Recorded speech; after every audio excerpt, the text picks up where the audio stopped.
Астанада ауыр атлетикадан Азия чемпионат аяқталды. Сарықұрлықтағы барлық мықтылардың басын қосқан додаға 21 елдің ұлттық құрама жиналған. 5 күнге созылған жарыс қорытындысы бойынша Ирак спортшылары озып шықты. Ал Қазақстан үздік бестіктің қатарында. Толығырақ тілшіміз тарқатады.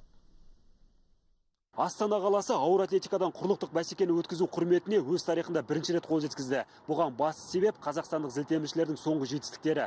Лондонда өткен олимпиаданы былай қойғанда отандық спортшылар халықаралық және әлемдік додаларда көш бастап жүр. Енді олармен санасуға тек Азияда емес, бүкіл әлемде мықты болып есептелетін Қытай, Солтүстік Корея, Иран сияқты елдердің құрамалары осында жиналған. Сарықұрлықтың түкпір-түкпірінен жиналған 150 зілтемірші 16 салмақ дәрежесі бойынша өзара мықтыны анықтады. Олардың арасында Азия мен әлем чемпиондары, тіпті олимпиаданың жеңімпаздары да бар. Кіл майталмандар жиналған дода алғашқы күннен-ақ тартысқа толы болды. Үздік деп есептелетін қазақстандық спортшылардың өзі жүлдеден қағылып жатты. Тек жарыстың екінші күні 62 келідегі Фархат Харки күміс медаль ұтты. Артынша жерлестеріміз ұлттық құрама қоржынына 3 алтын салды. Ауыр салмақтағы Александр Зайчиков қос сайыста 385 келіні басынан асырып талайды таңдандырса, әйелдер арасында Анна Нұрмахаметова мен Александра Аборнева қарсылас жақ келтірмеді. Победа не тяжелая была. Бұл жеңіс аса қиындықпен келді деп айта алмаймын. Мен өзімнің барлық мүмкіндігімді көрсете алған жоқпын. Енді алдағы уақытта әлем чемпионатында мықты қарсыластар кездесіп жатса, бұдан да ауыр зілтемірді бағындырамын деп ойлаймын.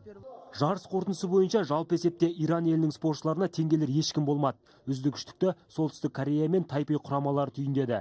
Ал үкілеген ұлттық құрама тек 4-ші сатыда.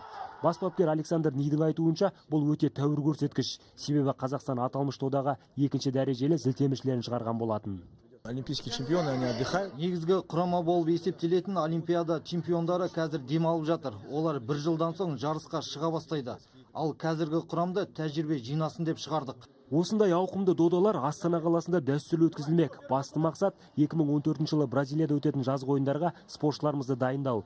Қазірдің өзінде иіле бастаған жеңімпаздарымыз алдағы олимпиадаға қатысатыны белгілі.